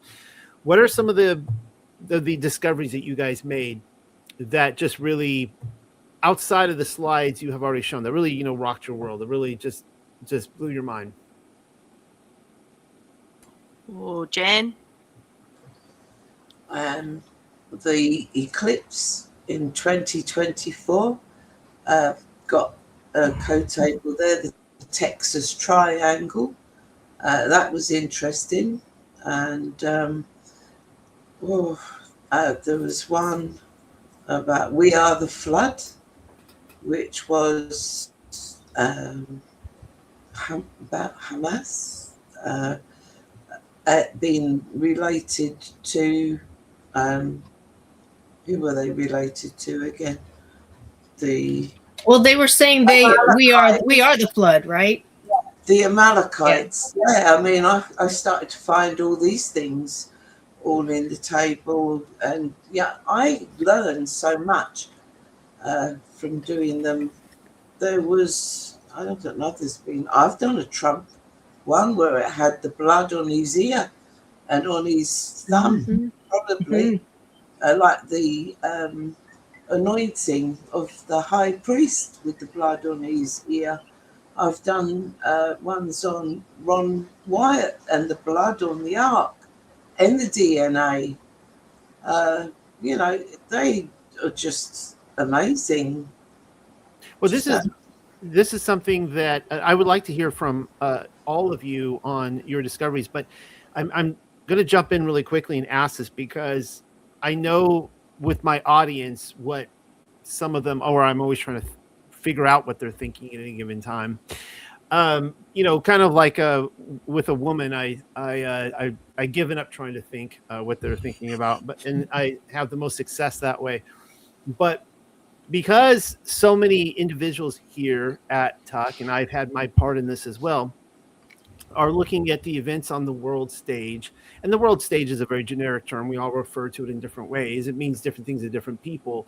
But since many things are, a hoax, I'm curious if your discoveries in the Bible codes are, you're looking at things like you brought up like Trump's ear, for example, being shot. Are you guys seeing things as legitimate events? Are you seeing things that are non-legitimate events? Does that make sense to you? I'm not sure what you mean by legitimate versus non-legitimate. Right. So, if a world stage event was a hoax, like you're watching a movie, right? Like it's actors on a stage versus, for example, just throw this out there. Like the question is, did Charlie Kirk really get shot, or did he fake getting shot? You see what I'm saying? So what I'm curious of is if you ever find anything in the Bible codes that would indicate anything like that. And I'm not talking about Charlie Kirk, just in general. Let me just add something just for context, and I'm sure they have some great answers. But just for context, let's not forget what Daniel's last job title was. He was chief astrologer. And it's, I'm sure, no accident that whenever they call them wise men, but the exact words is astrologers. So when these astrologers came from the east, which Babylon is east of Israel, to bring gifts to the Messiah who was born at that time, they were probably instructed, they were probably taught by using the heavens to calculate when the Messiah would be born and where the Messiah would be born, and they were correct. So is it possible? Yes, but it all depends on who's willing to go down that road, because you can. Okay, yeah. I mean, I was just generally curious if you guys found anything like that or not. I think we generally stay away from some of those kinds of things, Noel, because we don't want to be considered a false prophet. We're not prophets at all. And the words that are looked up in the code tables, if we don't have knowledge of what to look for, then we're not going to look for it. And if Yahuwah doesn't divinely inspire us, look for this word, then we're doing it sort of our flesh, right? So we don't want to go there.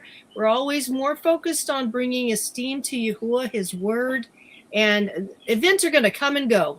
Every day there's something on the main, first page.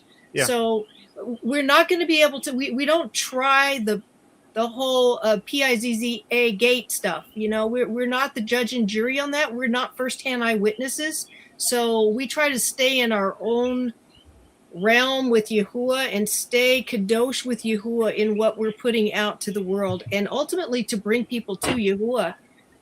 Events fall as they may. No, that's fine. That's fine. So I take it from that you're not trying to figure out who's on the Epstein client list through Bible codes, but what are some of the well, no, I think what I was trying Good point. It's a good point. Yeah. Yeah, I think what I was trying to figure out was just, maybe perspective on how you're coming at this and that kind of stuff. Because, because of the way my mind thinks, I would be, I like to look at things from different angles. Like if I were looking at Bible codes, I'd probably look at it from different angles. So getting back to, Jan had answered, but what were some of the things that you guys discovered that maybe was not in this presentation through the slides that, really struck you as amazing? I had look, it's been an issue for many years, but I decided to do a Bible code on the Port Arthur massacre, which was early 1990s in Tasmania, and that was the impetus that had our guns taken away from us in Australia. And I'm like, right, I've seen all like the research on it and like the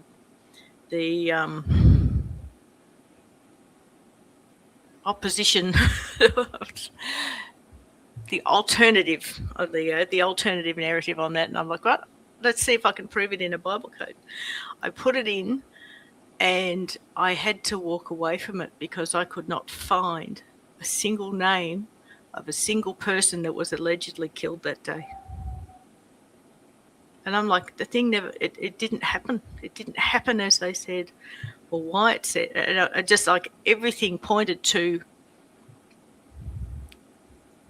I'll say FF. There you go. So that was helpful, Bonnie. Thank you. Yeah, I know some people are going to appreciate that. Every now and again, I don't know if I'm allowed to say DARPA on here. You know what? This channel is so. We are so shadow banned. I've been shadow banned. I've been stuck at my subscriber list for about 3 years now. It's not going up anymore. So yeah. I couldn't find those alleged dead people, but what I did find all over Bible codes was the word chimera, and I thought that was fascinating. It was everywhere. I'm like, wow. There really is no end to what you can't know. Yeah. I guess maybe I could restructure it this way then, because that was a really helpful answer, Bonnie. Have you found, okay, for example, like let's just say denominational differences? Because so when I ask you guys these questions, I hope you can understand. I'm not trying to put you on the hot seat. I'm just trying to understand how it works. So let's say Michael, you and I'm purposely picking you out, Michael. Let's say that you and I were we sit down and we go, okay, we are clearly different denominational differences on this. We could agree that the Torah abides, right? We're both Torah guys, but we have such denominational differences on, say, the Godhead or whatever, that we are now in separate kind of, different neighborhoods in heaven, if you get my drift. My grandmother used to always say back in the day that all the denominations are going to have a great time in heaven, but then the Baptists are going to be behind a wall. They're going to have their own little neighborhood by themselves. And I find that funny because I grew up Baptist. I always found that funny when I was in it. But I was kind of like, hey, because I knew she was taking jabs at me. But so would you and I, like if I were to join your group, Michael, and I'm finding Bible codes, would I maybe find Bible codes that have different emphasis than things that you're finding? Does that make sense to you? Well, I'm glad you asked the question, because you might be surprised at my answer. We encourage everybody to join in, because your conscience is not my conscience. Your perspective is not my perspective. and kick the door open and you find whatever you can find.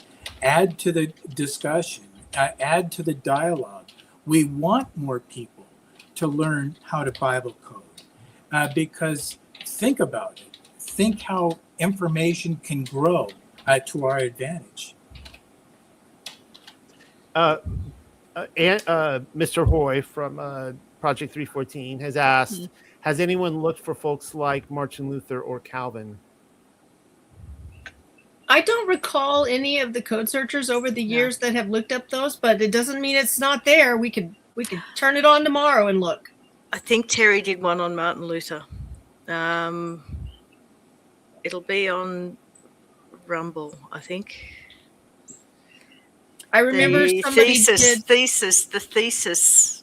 95 theses. I think it was 95 Yep. theses. Yeah. So there is one on there. And Martin Luther is the one who famously said regarding the book of Esther, I wish this book was never written. Oh, why did he say that? Well, Martin Luther, well, go ahead, Michael. Because he thought that Queen Esther married out of the truth, that she's not an example for our young people. But Esther was a slave wife. She was taken against her will and she had no choice. And I'll be discussing that in some detail in my future upcoming book, the Book of Esther. So I'm no Protestant anymore. I'm so far removed from Protestantism that I no longer consider myself that, even though I was raised that. Maybe some of you on this board will agree or with those sentiments.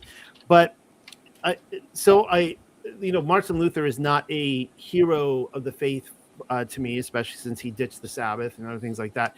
However, I do feel like I have a little bit of a appreciation for how he thought, that he was very transparent with, almost like C.S. Lewis. Like when you get a lot of these thinkers who they just kind of wear their thoughts on their sleeve and they let it out, and they really wrestle with things, it's kind of like, C.S. Lewis, who he was an atheist and then he became a theist again, and people really criticize him for his atheism and, all how open he was. Martin Luther was one of those guys. I know he struggled with a lot of different books of the Bible. I think he wanted to throw out, I think John Calvin might have wanted to throw out like 2 Peter. And I think, didn't Martin Luther struggle with James as well? And so sometimes when you see these guys really struggle with something and they're letting you know they're struggling with it, that's when they kind of get in, they wrestle with it, and they kind of figure it out, if that makes any sense. So maybe he never came around with Esther. Maybe he just whatever. He had too many other things on his plate. Well, let me add a very famous rabbinical saying. You can't know anything until you know everything. Then you can begin to start to learn, because then you have the advantage of hindsight. So I can tell you tables have been done on Martin Luther. I can even tell you that tables have been done on Jesse Jackson. Many people are interested in those subjects, and if they have Bible code abilities, they can search to their heart's desire. There is no end to what you can know. Yeah, I've given my testimony before. Not that I'm trying to take this away from Bible codes, but I've given this testimony on myself before that, I really wrestled with Paul for a long time. I don't know where you guys all are at in this panel. Like I said, asking 4 or 5 different people the same thing, they're going to give different answers. But I wrestled with him for years. I wanted to throw him out of the Bible for a while. And the more I wrestled and wrestled and wrestled and wrestled, I came out the other end being a bigger advocate of Paul than, even before I wanted to throw him out. So, anyways, just throwing that out for Martin Luther right there. I liked what you said. I liked what you said about wrestling, because it is doing Bible codes. It's like wrestling.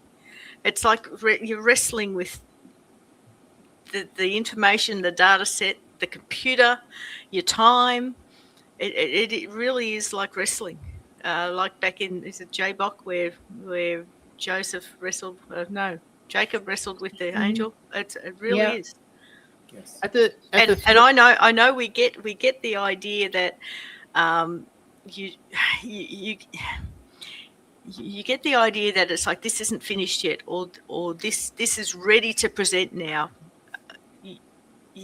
I know Jan talks about it a bit. Do you want to explain a little bit, Jan?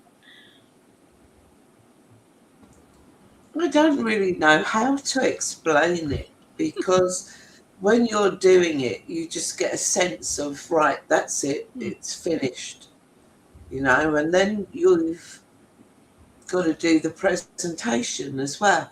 Now, as I'm finding the codes, I'm thinking, I need that and I need this information. And so I start putting the presentation together.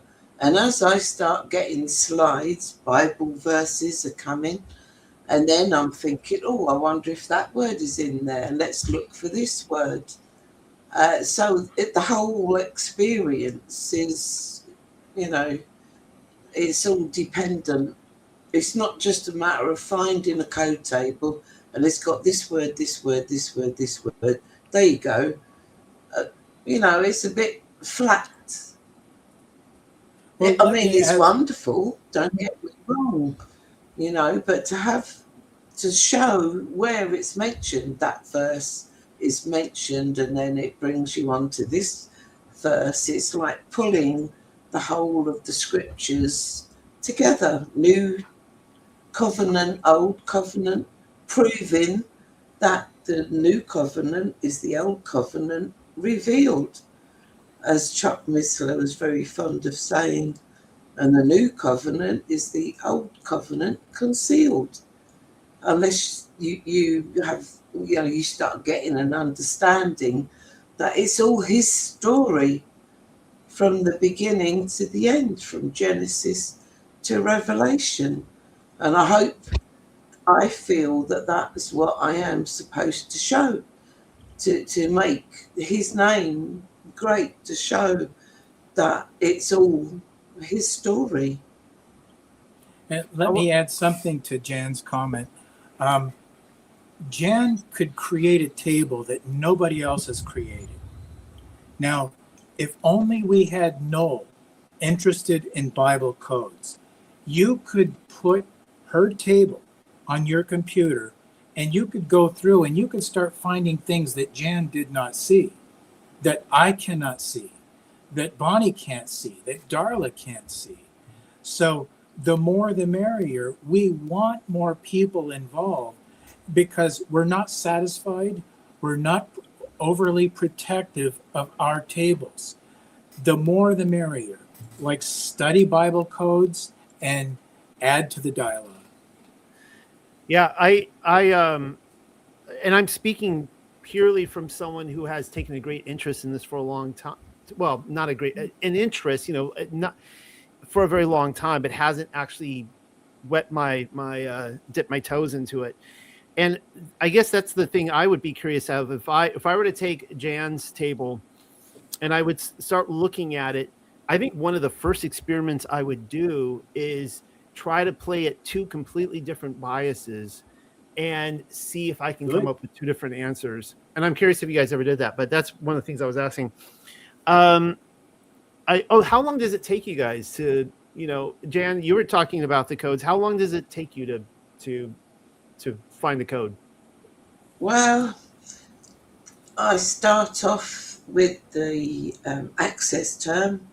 Usually I can find that easy. I just always have a sense as to whether that's right. Sometimes just because I find it, I might start working the code and then I think, no, that's not what I'm feeling it's supposed to be about. So I'll find it. Yeah. Oh, go ahead, Jan. I'm sorry. I thought you had finished. No. I was going to ask anyone on this panel here, has anyone found a Bible code or maybe a series of Bible codes that has changed your mind on something? Theologically, world event wise, politically, any of that on a religion political level? I have. Actually, working on my book, Esther, the number 666, 666, and 66 multiples of 66 were all in the book of Esther. And it changed my thinking on what is this 666? I mean, I generally stay out of the New Testament because I'm a Hebrew person. And I look at holy text from a Hebrew perspective, and I want nothing to do with Greek. It's meaningless to me. But since Justin started translating from Hebrew manuscripts from the New Testament, he's presented tables that are now all of a sudden interesting to me. Then that's whenever, like, I started studying Revelation from a Hebrew manuscript, and I noticed that that's a very special number, 666. Yeshua wants you to know what that 666 means. Well, it didn't mean what I thought it meant. And that changed my thinking on what it is. 6 is just a man's number. It's not a devil's number. As a matter of fact, if there was a number for the devil, you could even say it's 7, because he's from heaven. He's not from the earth. If you're from the earth, 6 is your number. So start recalibrating what you think 666 means. And I go into that in some detail in my future book that you should buy. 10 copies. Well, yeah, I mean, I agree with you. I wanted to just throw out one little thing on that, is that words do change meaning over the years, like gay and gay, right? Things like that.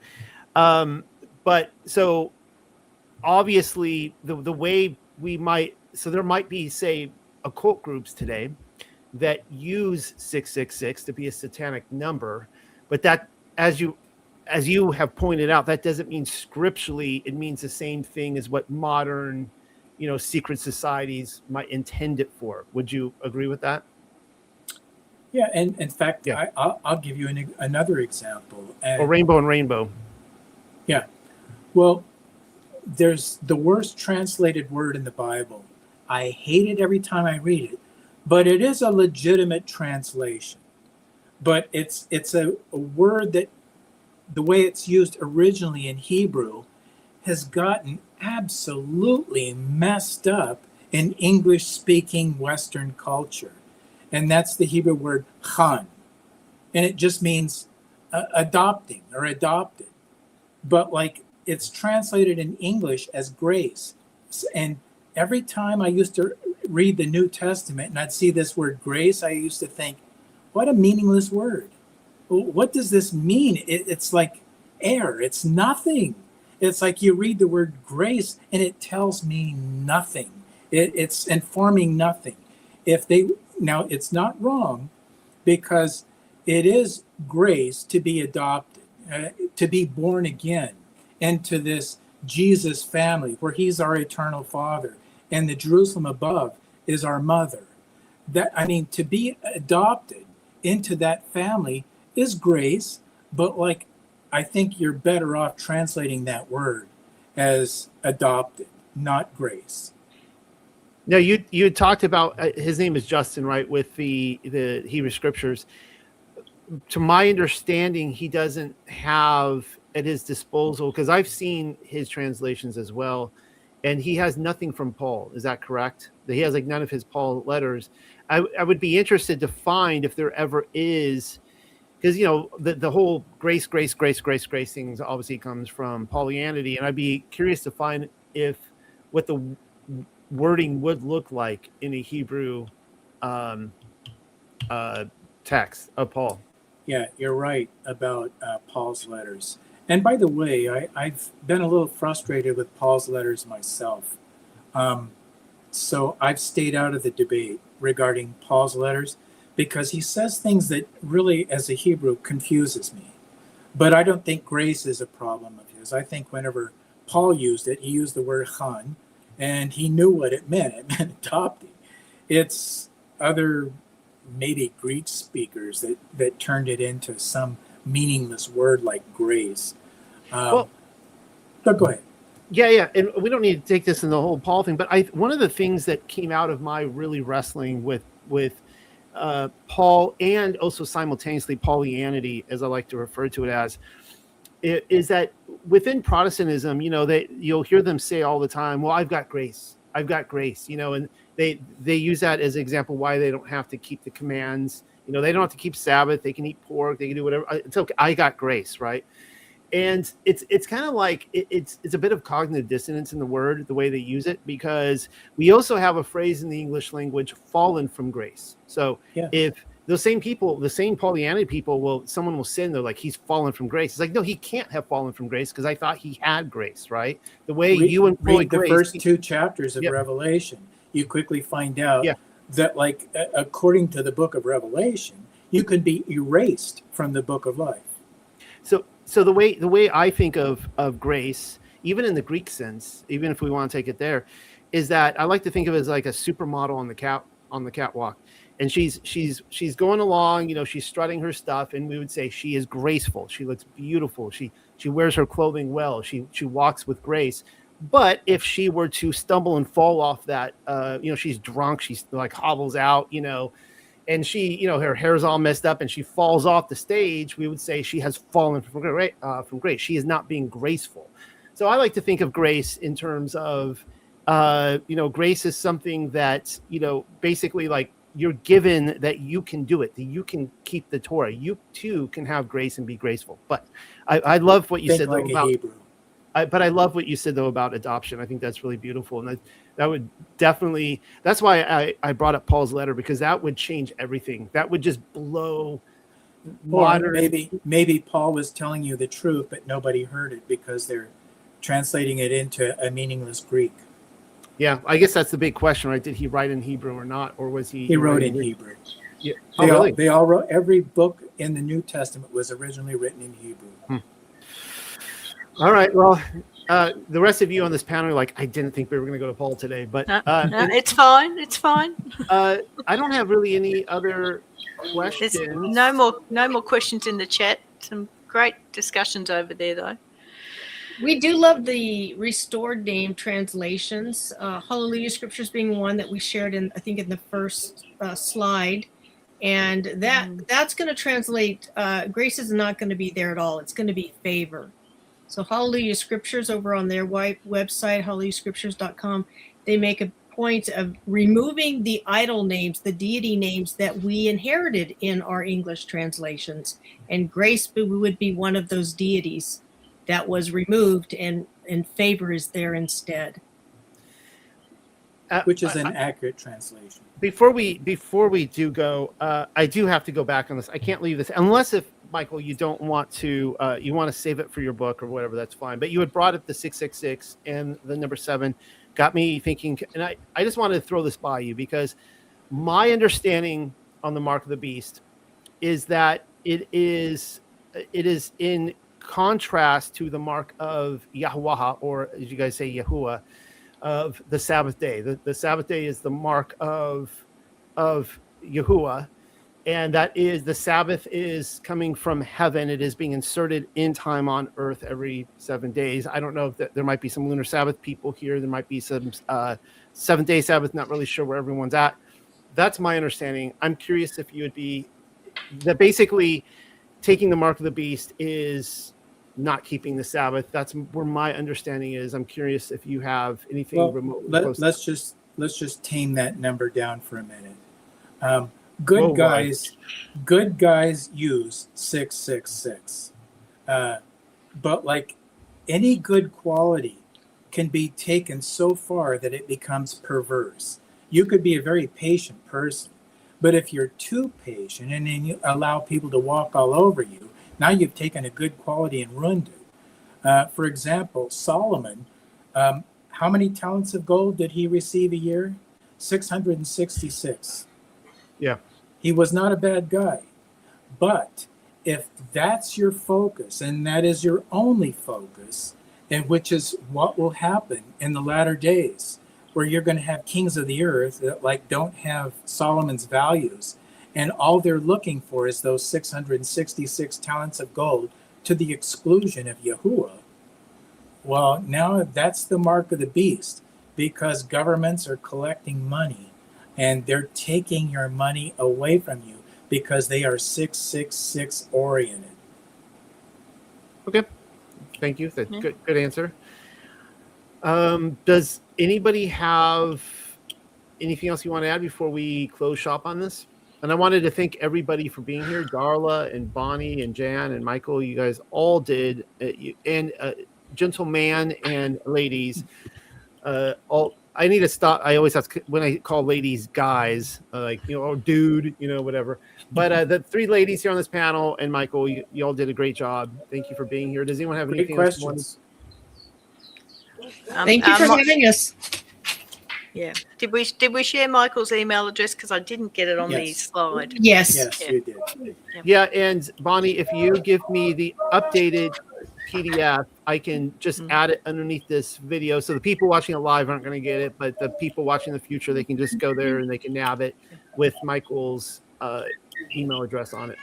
Oh, and is it worth mentioning Michael does homeschool? I wanted to mention Michael does homeschool curriculums, yeah, and information for people. So if you're into homeschool and you want your children to learn Hebrew, or you know, other interesting things, Michael's your man too. Okay, so that was perfect timing, Bonnie, because Kristen did ask. She wanted to know more about how to get started in this. So there's Michael right there. We need to get his email address in there. Would anybody willing to be contacted if someone would be like, I want to personally take an interest in this on my spare time. I want to start looking at Bible codes. Are you guys good people to contact for that? Absolutely. Just email me, Darla, at alightuntothegentiles@gmail.com. Yes. And come see our codes especially on YouTube and Rumble. Yes. All right. They are amazing.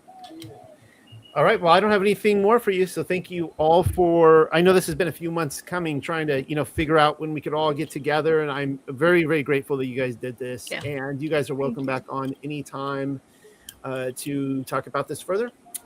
So Thank you so much, Noel. Everyone, I am so surprised we got through this in the 2 hour. I really am. Because I am too, actually. I was preparing to be here for 3 hours or something. I was like, wow, you guys just went right through those. So when I saw there was 48 slides, I'm like, this is gonna be like a 4-hour talk. But you all did it. So all right, good morning, good afternoon, good evening, good night, everybody, wherever you're at on this plane. Thank you. Shalom. Thank you. Shalom.